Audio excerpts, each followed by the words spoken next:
So, Scott Robertson is the new coach of the New Zealand All Blacks, and I'm wondering how much you know about Scott Robertson, both as a player and as a coach. Well, in this video, you're going to find out a little bit more.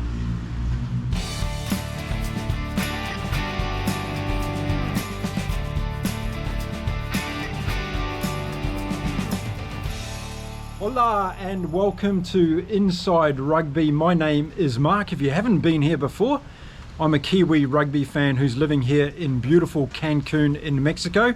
Although today we've got a bit of moisture around and she's raining buckets, but it's all good. We can still be happy in the rain. Now, thanks very much for watching my videos. If you're a first time viewer here on my channel, welcome. It's great to have you here. Stick around. We've got a fantastic global rugby community being built here. And we've got lots of fantastic comments going on about all the topics that we talk about here in my videos. So make sure you hit that subscribe button, give this video a thumbs up, and come and be part of the Inside Rugby community with Mark and all the wonderful people we've got across the world. Now, in this video, I thought it might be a great opportunity to introduce you to a little bit more about Scott Robertson, the new All Black coach, because a lot of you probably don't know too much about his background, where he's come from, and what he's actually going to do as an All Black coach. So I thought I'd make a video about that. Now, just before I start today, I want to let you all know that in early 2024, in just a few months' time, my beautiful wife and I are going to be heading off to New Zealand. Now, we're very, very excited about this because I haven't been back to my home country for the last 45 years. My wife has never been there, so it's going to be an absolutely amazing journey. But we're not going there on a holiday, no. I'm going to be running from the top of the North Island in New Zealand, from a place called Cape Reinga to Bluff in the bottom of the South Island. And as I run all the way through New Zealand, I'm going to visit rugby clubs along the way, and we're going to have conversations with rugby players, men and girls, men and boys I should say, girls and women. We're going to talk to referees, we're going to talk to club administrators, we're going to talk to rugby fans, and we're going to share the story of New Zealand rugby with you right here on Inside Rugby with Mark. So if that's something that might interest you, then why don't you watch this video? I made this video about that journey, and you can find out exactly what I'm going to do. Now let's get on talking about Scott Robertson. First elephant out of the room. And where did the nickname Razor come from, you might wonder? Well, most of the time nicknames come from your mates, your playing buddies or whatever, but Scott Robertson's nickname actually came from himself. Yeah, that's right. It was in a game against the Brumbies, in fact, when he tackled Pat Howard, and some of you might remember Pat Howard, who was a first 5'8" for the Brumbies, also played for Australia. And Scott Robertson just about cut Pat Howard in half in a tackle that he did in one of the games, and he went back to the changing rooms and said to the boys, "See what I did to Pat Howard? I nearly cut him in half like a razor blade." And he decided to give himself the nickname of Razor. So that's where it came from. If you didn't know, he gave it to himself. But Scott was born in a beautiful part of New Zealand in a place called Tauranga, which is in the Bay of Plenty. Now that's in the North Island on the east coast, and if you ever get to New Zealand, I recommend it as a place to go and visit. You've got the beautiful Mount Maunganui there, you've got some fantastic beaches, and it's just a wonderful, wonderful part of New Zealand. So he was a lucky guy being born and brought up there in Tauranga. Scott was born in 1974, and he spent his early years living in Tauranga and going to Mount Maunganui College, where he started playing rugby. He started off as a flanker and continued that trend, but was happy to play in the back row basically anywhere. He was good enough to get into the provincial team, which was called Bay of Plenty, and he played some good rugby for them in his early days, but he was always destined and had the motivation to go on and be a better player and actually try and achieve his goal, which was to become a New Zealand All Black. He had a pretty good career for Bay of Plenty, but he also wanted to move on and see whether he could get himself into one of the bigger rugby franchises in New Zealand. In 1996, the opportunity came up to move to Christchurch in New Zealand in the South Island, and to become part of the Crusaders team in the very first Super Rugby competition that was taking place that year in New Zealand. So Scott upended his life from Tauranga, moved down to Christchurch in New Zealand and became a Crusader. So moving away from home, he was in a new environment in Christchurch, and for the first 3 games for the Crusaders, he didn't get on the field. No, he sat on the bench for those first 3 games, and it was his 4th game, which was against Western Province, that he had an opportunity to prove himself. But he wasn't successful, and nor were the team, because it was a 16-all draw that day against Western Province. But it was Scott Robertson's really first foray into serious rugby in New Zealand, and he absolutely loved it. So he kept setting his sights on trying to become an All Black. And he definitely got noticed playing for the Crusaders, and it was 2 years later in 1998 that he actually pulled on the All Black jersey for the first time and started a career with the New Zealand All Blacks. Now, as most of the All Blacks will tell you, that when you pull on that black jersey, there's no guarantee that it's going to last for a long time. And in that particular era, Scott Robertson had a lot of good players around him, so it was going to be very, very difficult for him to cement a very long-term tenure. Scott played 23 times for the All Blacks, a fantastic achievement. Any of us New Zealand boys would be proud of wearing the All Black jersey 23 times, and he played his games between 1998 and 2002. Unfortunately for Scott, he didn't get picked in the squad to go to the Rugby World Cup in 2003, and that was basically the end of his journey with the New Zealand All Blacks. But he did have some opportunities to go overseas and play rugby, and doing the research for this video, I found out some very interesting things. He found himself in Ireland when he was a very young boy, and he was playing for ARD in County Down in Ireland, and he was taken in by a wonderful family called the Healys, who looked after him and really treated him very, very well, and gave him a taste, literally, of what it's like to be Irish. And there's some pretty funny stories online about Scott when he was over playing for ARD in County Down. And one of those stories I recall was he was instrumental in making sure that on the way home from training, a lot of the players would stop off at one of the locals and have a few pints of Guinness, and use it as what they called a reflection session over their training that day. So some good stories there. But he went on to play for Perpignan as well in France, so he got a taste of French rugby, and he also played in Japan for the Black Rams in Japan. So Scott Robertson got around the world a little bit in his playing days as well.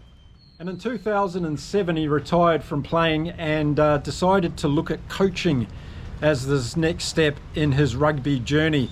And he always had an interest in coaching. When he was a player, he used to spend a lot of time talking to both the head coaches and assistant coaches of the team, picking their brains, getting ideas, and really understanding the game. And he became a student of the game, and I guess that's one of the things that led to him wanting to be a coach. And back in Christchurch, and he was living by the beach, and if you've seen anything about Scott Robertson, he's a very keen surfer and paddler, and lots of images of him online, a lot of stories about him too, being a surfer. But he used to live near Sumner Beach and the Sumner Rugby Club, and that was his first foray into coaching. He became the head coach of the Sumner Rugby Club. And his focus there was really to look after the young boys, and he focused on under-19s and really got a good group of players together. And what he did at that club was really, really good, because it got him noticed.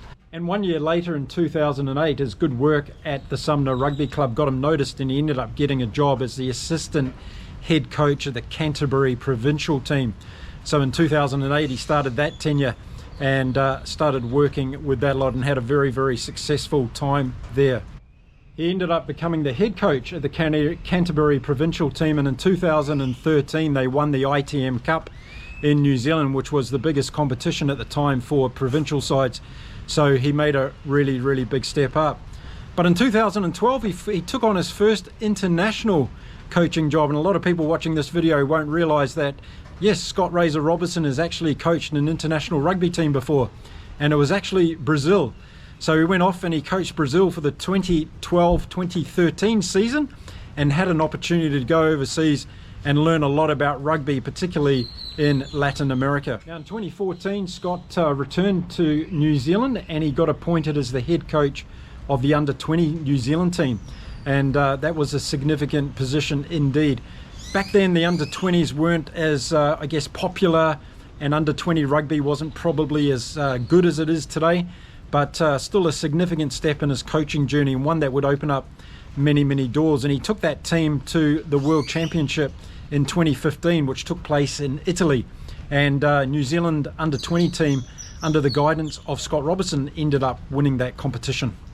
So as is often the case when you've been successful as a head coach young, you get a lot of pressure on your shoulders. And the next year in 2016, when the under-20s team went off to Manchester in the UK to play in the World Championships, they unfortunately didn't even get out of the playoff stage of that tournament.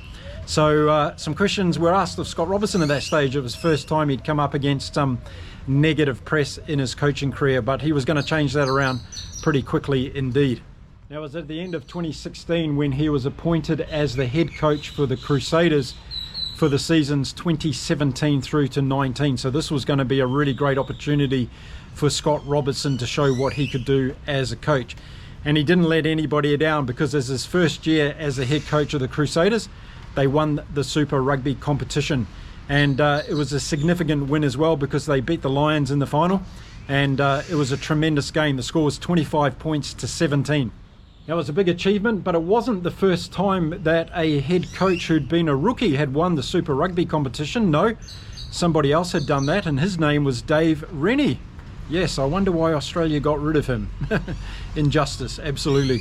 Now, Robertson and the Crusaders backed that win up in 2017 with another win in 2018, second in a row. And again, it was against the Lions in the final, 37 points to 18, that one. And by this stage, people were stepping up and taking notice of what Scott Razor Robertson was doing.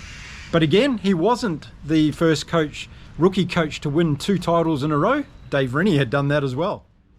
But in 2019, he was the first rookie coach to win 3 titles in his tenure as head coach. So the Crusaders won again in 2019. And now there was starting to be a bit of a dynasty created around Scott Robertson and the Crusaders. And of course, he had some fantastic players in the Crusaders team. We've seen Sam Whitelock, Richie Mo'unga, and many other All Blacks playing in that team. So he did have a lot of great talent, but he was taking these guys to a new place. And there was a lot of press around the time about what difference Scott Robertson was bringing to that Crusaders locker room, and the way that he was going about treating these players and getting the best out of them, and the type of rugby that the Crusaders was playing was absolutely fantastic. So COVID came along, of course, and in 2020 and 2021 there was a slimmed down version of Super Rugby. They called it Super Rugby Aotearoa, and the Crusaders won both those titles as well, but it was only against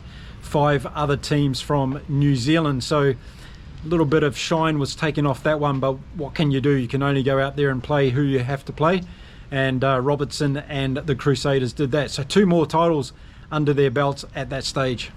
So this year in 2023, the Crusaders beat the Chiefs at the Chiefs' home ground in Waikato to win their 7th title, and Scott Robertson became an absolute legend as far as Canterbury and Crusader rugby goes.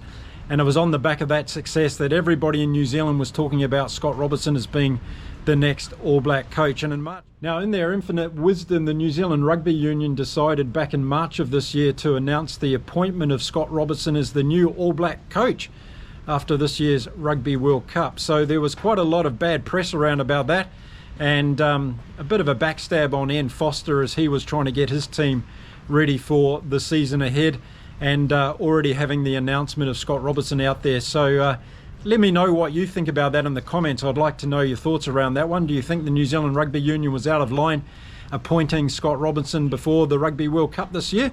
I'd like to know your comments. Drop them. So just a few days ago, on November the 1st, the reins were transferred from Ian Foster to Scott Robertson.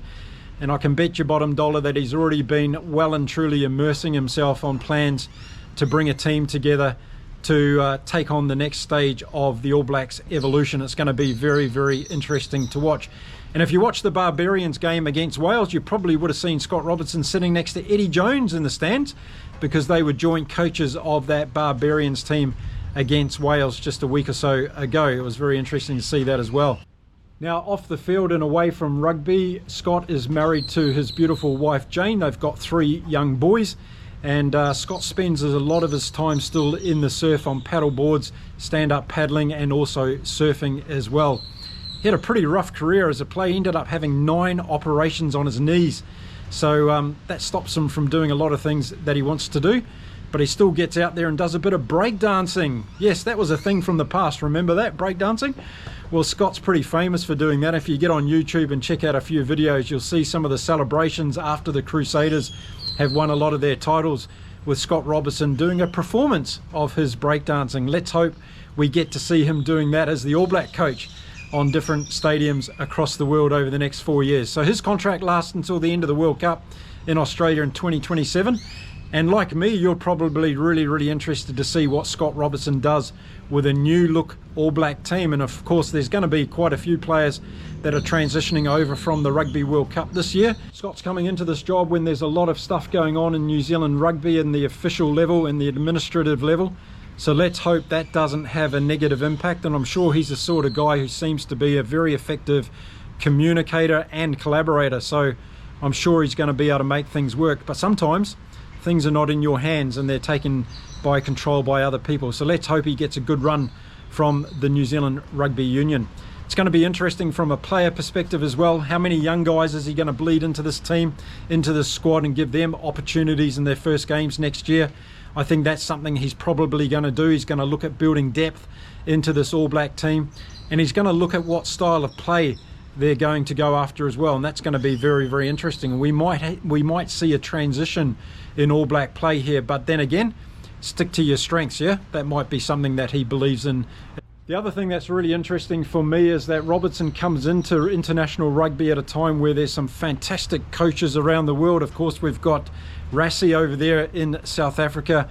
We've also got Fabien Gaultier. I think he's done a wonderful job with that French team and continues to build that French team in the right direction. And of course, we've got Andy Farrell in Ireland. So they've, what's that I hear? Eddie Jones, who?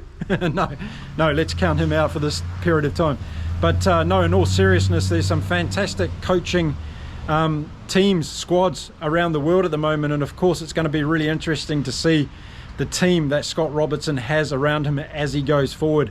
And I'll be making more videos about that in the future. So let me know what you think about Scott Robertson's appointment as the All Black head coach. Let me know what you think about the timing of that announcement. And also let me know what you thought of this video. Did you learn some things about Scott Robertson that you perhaps didn't know in the past? Okay, that's it for this video. I'll be back again soon with some more content here on Inside Rugby. Until then, everybody, stay well, stay safe, keep enjoying your rugby right here on Inside Rugby with Mark, and I'll see you again really soon. Until then, bye for now.